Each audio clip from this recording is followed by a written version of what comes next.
Stenemo, welcome back to the show. Thank you. So today we are a little bit on the street, or rather we are embarking on our third visit back to the world of economic independence. So for those of you that haven't listened to it the last time, we can say that we have previously talked more about the savings rate and different kinds of saving. But we mentioned in the last episode that we had a cliffhanger for more technical discussion coming up, which will be this one today. So maybe as to kind of brush off the conversation real quick, could you start a little bit on where we talked about last time with the 4 buckets and stuff like that? Yes. So to summarize the 4 buckets is that everyone should have a buffer and then some safer investments that are not something that you need in the next year. So depending on your situation, and if you're a standard retired person, you don't have these kind of buckets since you have a safe monthly income from the government. And if you want to have the same situation as a retired person, then you actually need both this second bucket and a bucket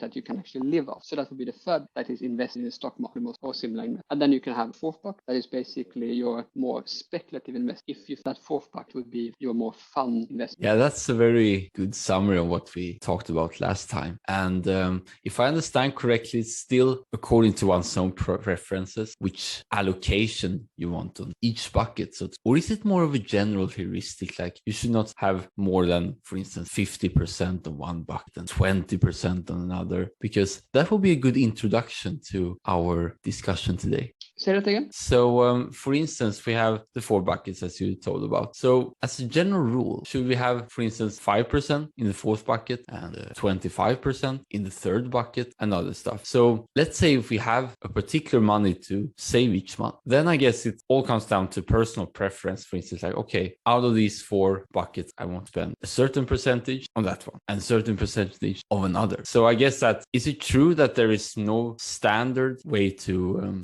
divide different buckets, or is there a helpful advice for people have not saved yet? So as we spoke last week, it really depends on your situation and your goal and your possibility of decreasing your expenses. And so if you have a big annual expense, let's say that you have 5 children and you are one stay-at-home parent and one working parent, it's a very different situation than if you are a student living in a small apartment sharing with a flatmate. Then you could have a very cheap housing, not that much fluctuation in schooling cost, for example. So I would say that to each it's their own in how they need to create a bucket work for them. And it's also a case of, do you feel like you need a big safety net? Do you feel like you could be frugal in case you ended up being unemployed more time than you expected? Or would you, and also if you know that you are not confident in fluctuation of the stock market or the risk of owning your own apartment and renting out part of your apartment, then that also changes your calculation quite. That's good to keep in mind as well. So you mentioned calculation, and I think we should actually do some calculation just to show how much it influences how much you save per month, per year, etc. So we probably heard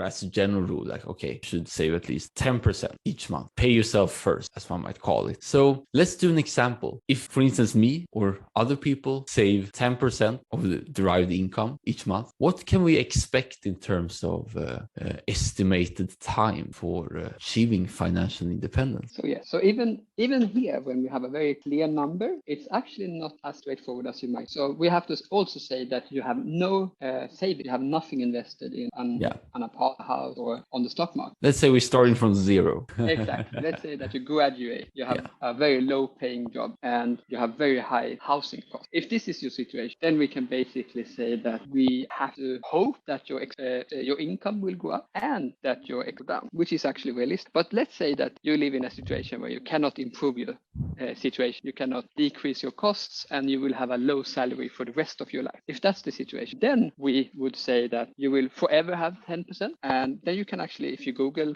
just FIRE calculator, you can find a calculator and put in this number. And I believe with 10%, you have 51 years till you can retire. Assuming then that you stay at 10% and that you put all of it in the stock market and have the average return as the stock market has had in the last 100 years. Okay, so let's say that this person is 20 20 years old, just for the sake of argument. And if it's 51, we can pretty much expect that when the person is at its 70s, then it can start retiring, so to speak, in this example. So my question would be, because you mentioned that some people prefer low salary, is that the case that many people would maybe value other aspects rather than growing inside the profession? Have you seen such examples where you have interacted with other people? I'm surprised that it's actually very uncommon and unpopular that as your salary goes up, most people actually stay working at similar percentage. So basically they just get more money in the bank account and don't really put that money into any good use. Okay, so that's good to know. But one question I have with the 51 years until retirement, so to speak, because in Sweden, I believe that you normally retire from 65 years of age. So there is usually some taxes and other kinds of pension agencies going around as well. So let's say that a particular person gets his allocated pension as usual to the orange envelope, as we call it. Would you say that it's still beneficial to save at all, despite the fact that if he continues working, that he will retire at 65 anyways with a standard pension? Or is it more like you want to add more money to the existing pension? So it's more like, okay, now I can pretty much double my standard of living when I am retired. I would once again say that it really depends on the situation. If you want to have an expensive pension, or do you want to live frugally throughout your entire life? Yeah, that's a good answer. So let's increase saving percentage, because now we covered the 10%, which probably is more of a modest way of saving, but let's go up to 20%. Can we expect that the years until retirement has now been cut in half from 51 to roughly a little bit more than 25 years? Or is the math different? What do you say there? So one key thing to think about here is that since start no savings in this calculation, it's actually not quite that simple, since in the beginning, most of the money that put in will be the cost quiz, and at the end, it's actually going to be not that impact how much save. So how much you save in your first 7 years saving is more important how much you save starting from here, because the stock market essentially doubles every year. So it actually goes down quite a lot lower. So it's 37 years. Okay, so you mentioned that you have to be more careful in the first 7 years, or to be less careful in terms of what saving percentage you want to be at, or how I misunderstood? Exactly. So the longer time you have money invested on the stock market, and the money you save in the first 7 years is going to double more times than the money you later. Okay, so that would be a good incentive to, and I guess that's the common standard nowadays, to start as soon as possible and make sure to get that habit in, because you could actually so there's a good note that exemplifies that a person who works overtime for 7 years and saves, let's say, 10% of the salary in order to have extra nice retirement. If they do that for the first 7 years of working, they will have the same amount of money as someone who doesn't work overtime for these first 7, and then for the rest of their life work overtime. So you could either work overtime for the first 7 years of your career, or you would have to work overtime for the remaining 40 years of your working career to have the same saving. That's so it's crazy. a really good, it's a really good example. Yeah, and that's really the key of FIRE, that if you save 100% of your saving rate is 100 for 7 years, then you essentially could say that you don't need any money.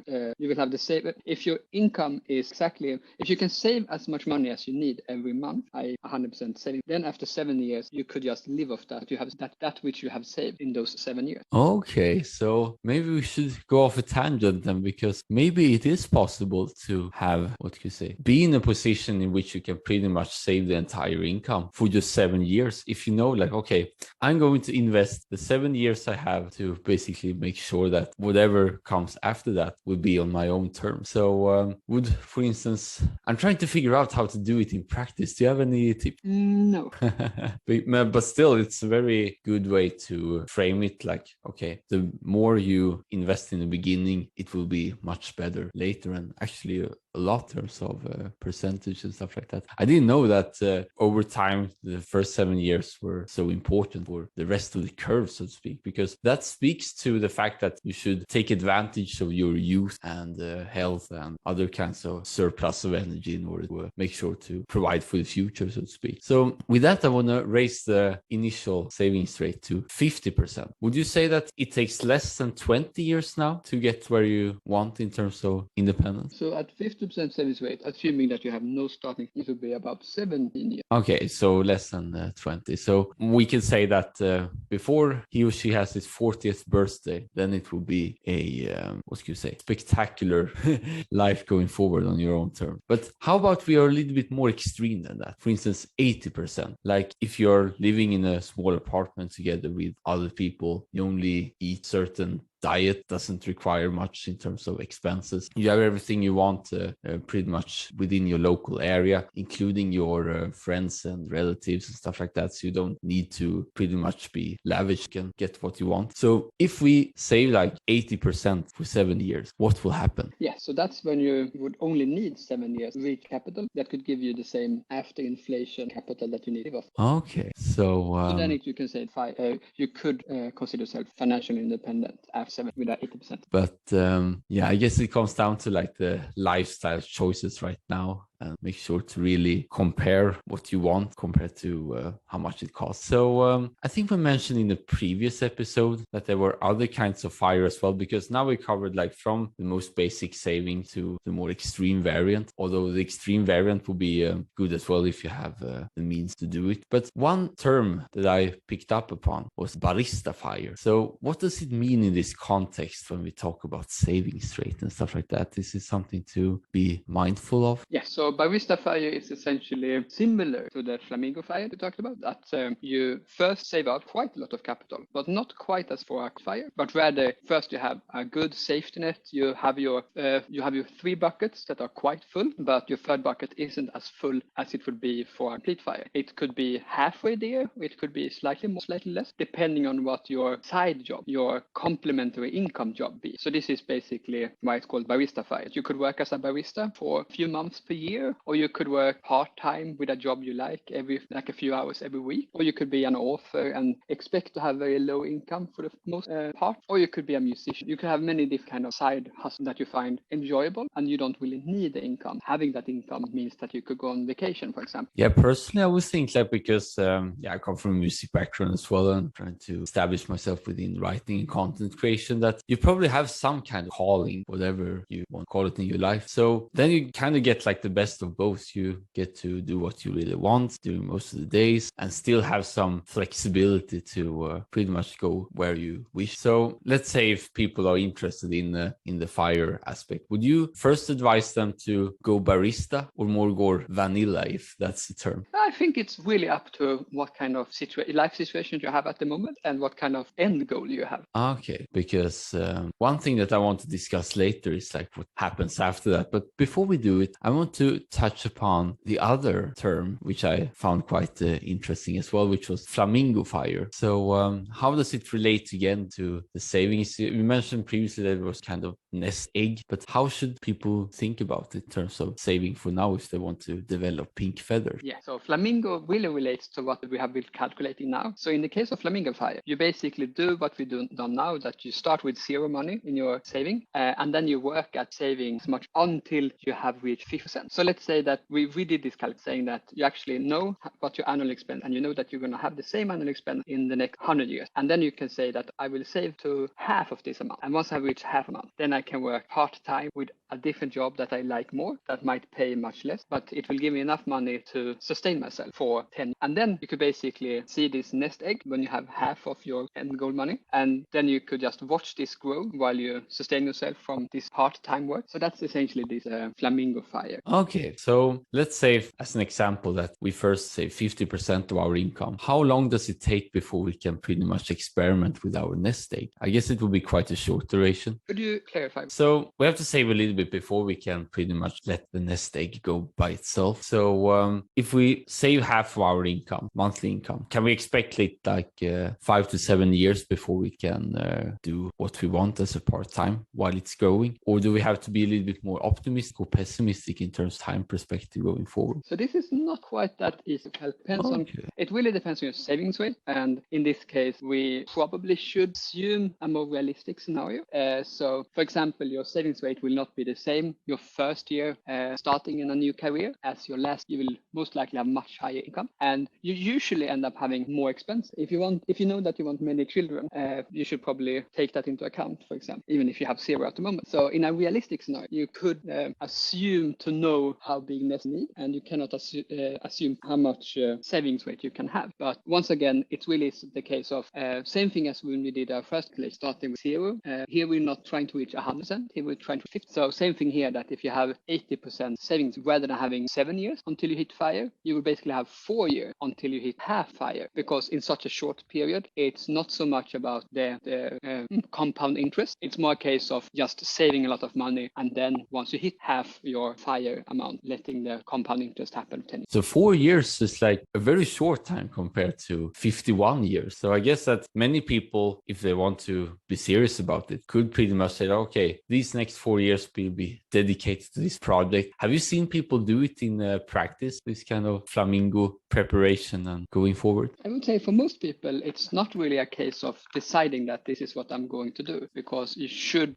starting out from finishing university, know that your investment will work itself out as long as you live frugal and continuously invest your money on a safe investment. So you shouldn't really try to say that for sure in 4 years I will be halfway. It should be more a case of finding a job that you find meaningful, that you enjoy. I think for most people that I know, those are higher priority, because if you find a job that you find meaningful, enjoy, and you get a good salary from, because you get that because you enjoy it, that's actually more important than quickly having a high salary from a job you don't like. Yeah, that's good to know, and many people unfortunately have it backwards. So now that we've discussed both Barista and Flamingo, are there any other kinds of flavors, or are these two the most referred compared to the classic one? Are there more kinds of fire we should know about? So we should probably remind ourselves of the levels of FIRE, which is essentially when you say that you save 80% for 7 years. During these 7 years, you will basically go from being at level 0, where if you retire now, you will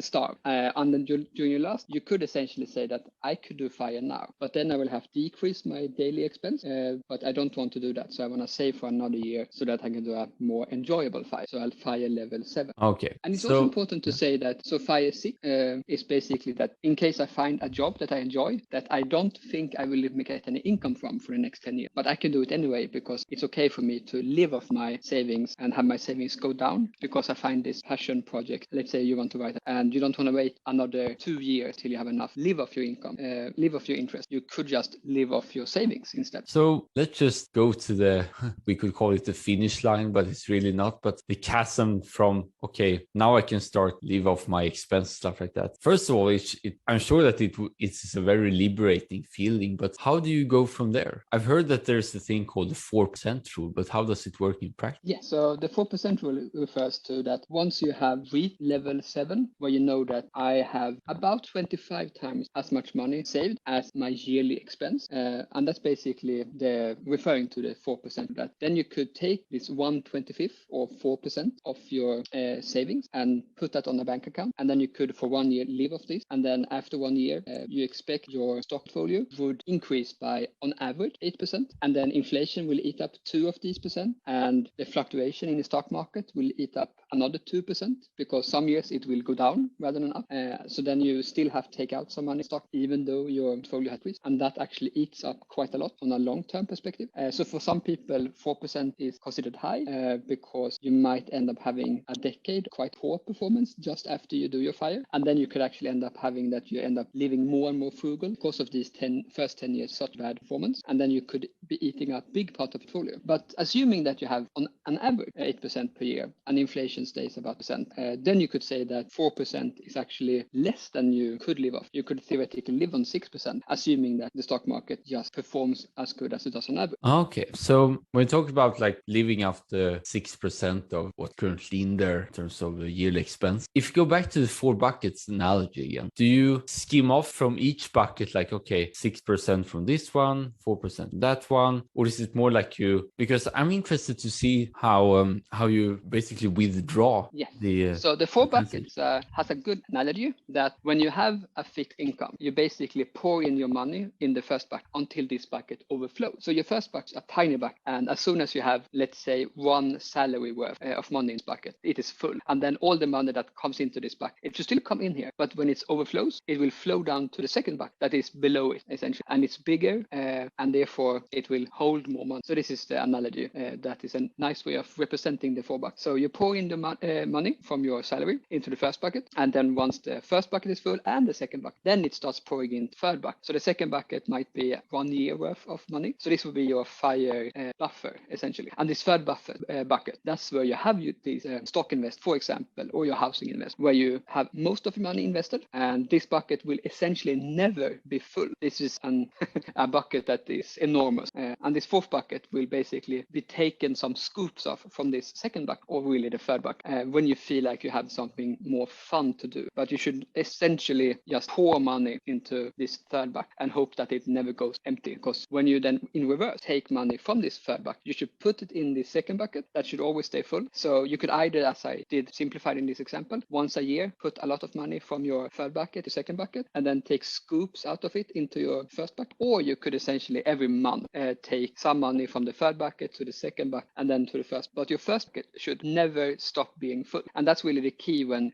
you say that now I have hit FIRE, now I will stop pouring money into the first bucket from my work income. Then you have to start scooping in the reverse, and that takes more effort. As you can hear from the scooping, it's actually some work to either you monthly scoop from this third bucket to second bucket to bucket, or you could scoop once per year from the third bucket to the second. But when it comes to the first and second, you should basically, as soon as you take anything from the first bucket, it should be scooped from the second bucket. And that's why the second bucket shouldn't be on the stock market, because it could be that you have to fix some expensive thing with your bike, for example, or you have some cost in your apartment, let's say that the fridge breaks down, or you feel like you need to do some renovation that's unexpected. Then you actually have to have a lot of money in the first and second bucket. Okay, so I must admit that I haven't really thought about the buckets, because previously I thought the buckets were like, okay, horizontal line, but seamlessly you can see that, okay, the first bucket is within the second bucket, that is within the third bucket, and the fourth bucket is kind of doing it on its own. Then it's easy to see, okay, now it naturally flows to a certain level, then it flows to another, stuff like that. So when it comes to the flowing in reverse, I guess that you take a good look on third bucket and make sure how much you could pour back to the second bucket, just to kind of summarize what you mentioned earlier. Yeah, so there are different thoughts about how to do this, and I think for most the way I've simplified it now is not the ideal way of doing it. So you really should either have safety margin to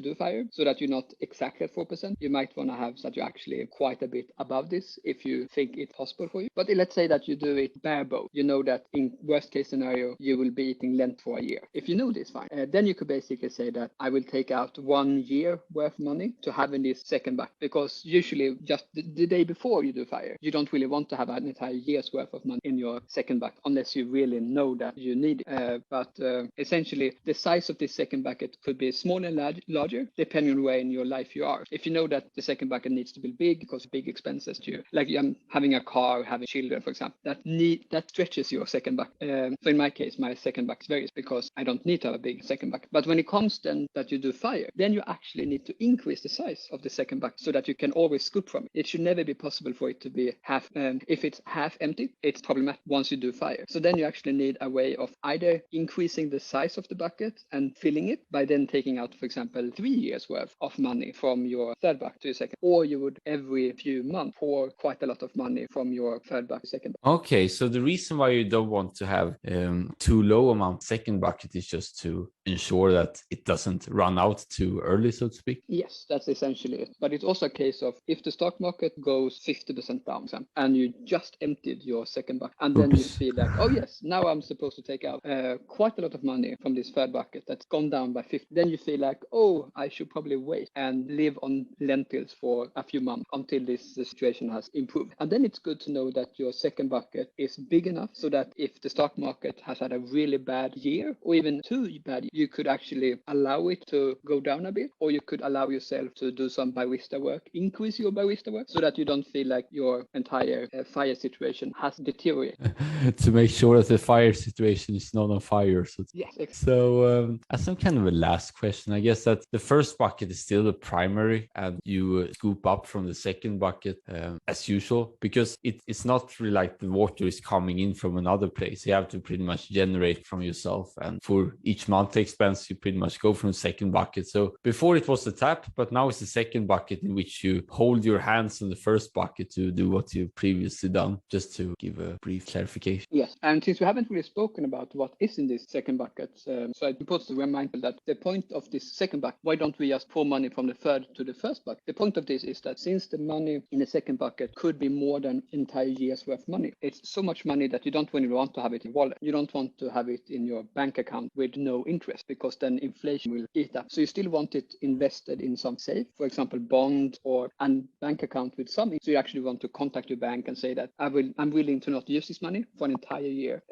if you give me a decent interest. So that's really why we have this. It's so much money that you know that you could live off it for an entire year or several years, and therefore it's too much money to not have any interest. Okay, that's very good to know. Thank you so much for the answer. So we have reached the end of this episode. Do you think that we should spend the upcoming one on, for instance, topics that we haven't talked about in regards to financial independence? For instance, you mentioned the second bucket, if you should go more deeper to it, since it apparently has a primary role once you cross the line, so to speak, and also talk about life after fire. So would you pretty much give a segue on what we can expect, or if we can expect more talk after this one? So as you say, I think all of those subjects should be dwelled into detail, and it's a case of where you want to start. Yeah, so let's do it, because the third one, because now we covered the whole series. The first one was an overview, the second one was saving, third one was a little more technical, but now we come into the bucket, to our bucket list, which will be the next episode. And until then, I want to say thank you very much, Stenemo, for partaking in this third episode to quest to basically dominate our life situation. Thank you.